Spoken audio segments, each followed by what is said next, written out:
Ako, si Arvin. Yan ang tunay kong pangalan. Nakatira ako rito sa Amerika, sa New York.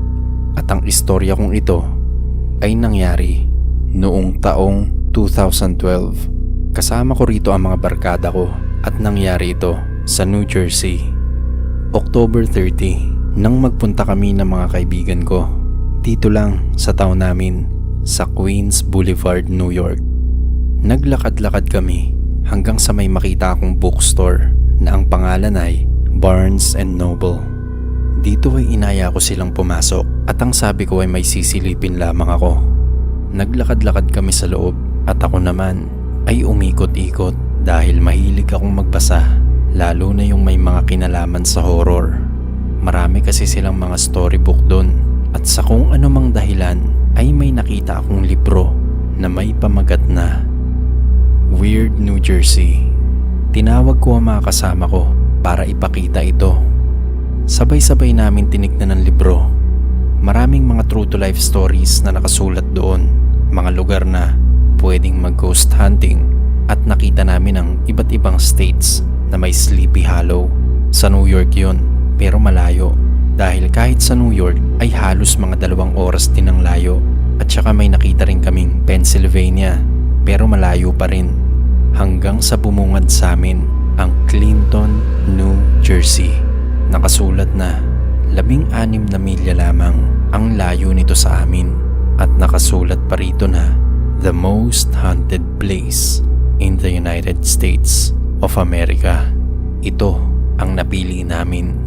Marami ring mga haunted houses na abandonado, pero hindi namin mapapasok ang mga bahay na to dahil bukod sa gabi na ay trespassing pa rin kahit abandonado na ito.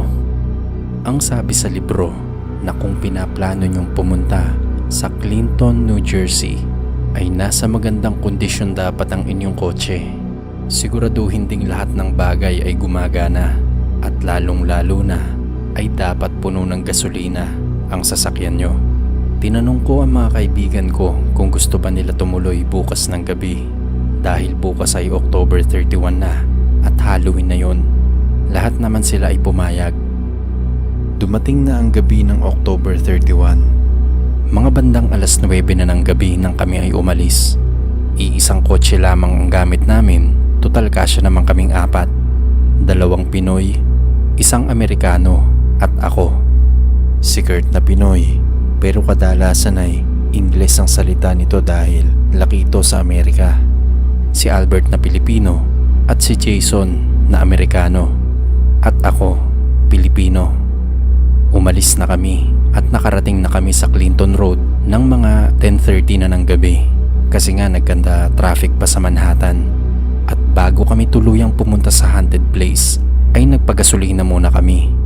Dito ay nag-serve sa amin ang isang matandang Amerikano at nagtanong yung matanda na siguro mga nasa 65 years old na siya. Tinanong niya kung saan ba kami pupunta ng ganoong oras ng gabi, lalo na at sobrang lamig pa. Sagot namin ay pupunta kami sa Clinton Road. Dito ay parang nagulat ang matanda at parang hindi makapaniwala. Sabay paalala niya na mag-iingat kami dahil karamihan sa mga daan ay sinara na dahil na rin sa mga kakaibang nangyayari at mga hindi maipaliwanag na aksidente. Sinabi niya rin na may mga naririnig din siyang istorya na bigla na lamang may tatawid na babae at mayroon ding sasakyan na bigla na lamang lumalabas at humahabol. Nakaramdam na ako ng takot noon at nagkatinginan kami ni Albert.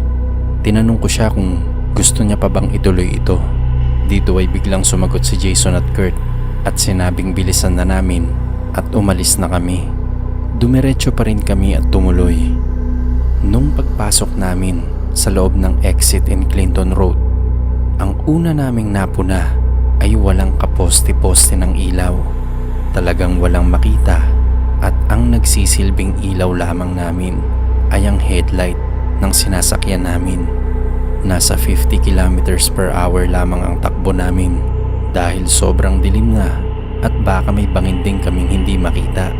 Hindi mo makita kung pababa ba o pataas ang daan. Sobra ang takot ko habang binabaybay namin ang Clinton Road Dahil na rin sa wala kaming makita at paulit-ulit na tumatakbo sa isip ko yung istorya ng lalaki sa gasolinahan. Naisip kong lumingon sa likod ng kotse. Wala akong nakitang kasunod namin pero matapos ang 3 minuto ay naisip ko ulit lumingon sa likod. Laking gulat ko nang may makita akong itim na kotse sa likod namin. Tinanong ko si Kurt kung napansin niya ba yung sasakyan sa likuran namin. Hindi sumagot si Kurt. Sagot ni Jason ay hindi naman daw niya ito napansin. Kaya nagtuloy-tuloy na lamang kami sa pagmamaneho. Medyo nasisilaw kami kasi naka-high beam yung ilaw ng nasa likod namin. Nagre-reflect sa driver's mirror. Maliwanag at sobrang nakakasilaw. Dito ay nilingon at binaba ni Jason yung bintana ng kotse kahit sobrang lamig. Sabay sinigawan niya yung driver ng kotse at sinabing ibaba ang ilaw niya.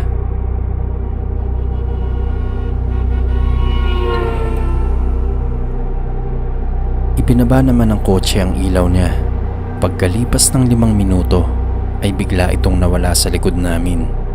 Ang tanong ko sa barkada ko ay saan napunta ang kotse? Kasi imposible itong lumiko dahil ang Clinton Road ay isang diretsyo lamang. Walang papalikong kaliwa o pakanan. Lahat kami natakot at medyo bumilis ang andar ng kotse namin. Nang medyo makalayo-layo na kami ay biglang naiihi naman si Jason. Pinakiusapan niya si Kurt na itabi ang sasakyan para umihi. Bumaba kaming lahat at nauna na rin ako dahil ihing-ihi na rin ako. Doon kami umihi sa may ilog pero nung pina-flashlightan namin ay hindi namin maabot ng flashlight yung bridge para malaman namin kung gaano kalalim ang ilog. At ang naririnig lang namin ay ang agos ng tubig.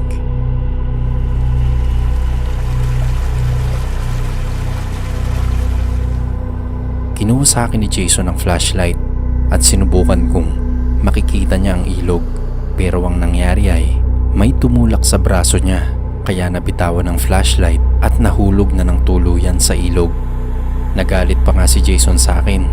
Ang sabi niya ay bakit ko raw tinabig ang siko niya. Ang sabi ko naman ay hindi ako yun dahil wala naman ako sa tabi niya. Nagtaka siya at ang sabi ay paano nangyari yun?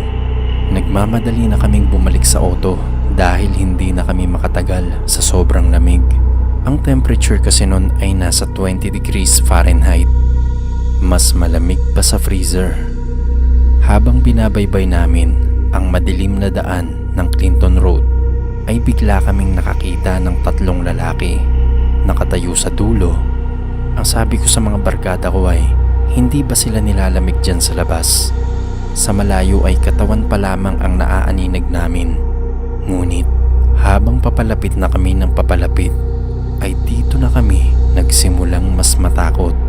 Nalampasan na namin yung mga tao. Pero bakit parang mga walang ulo yung mga taong dinaanan namin? Dito ay kumaripas na ang kotse namin. Pagkatapos ay tinignan ko na ang oras. Pasado 12:00 na ng madaling araw. Nagtataka ako kasi nakalagay sa libro na 30 minutes lamang binabaybay ang Clinton Road. Pumasok kami sa Clinton Road ng halos mag-aalas 11 na ng gabi. Kaya dapat ay nakalabas na kami ng kahit 11:40 PM. Hindi namin makita ang exit papunta sa expressway papalik sa New York.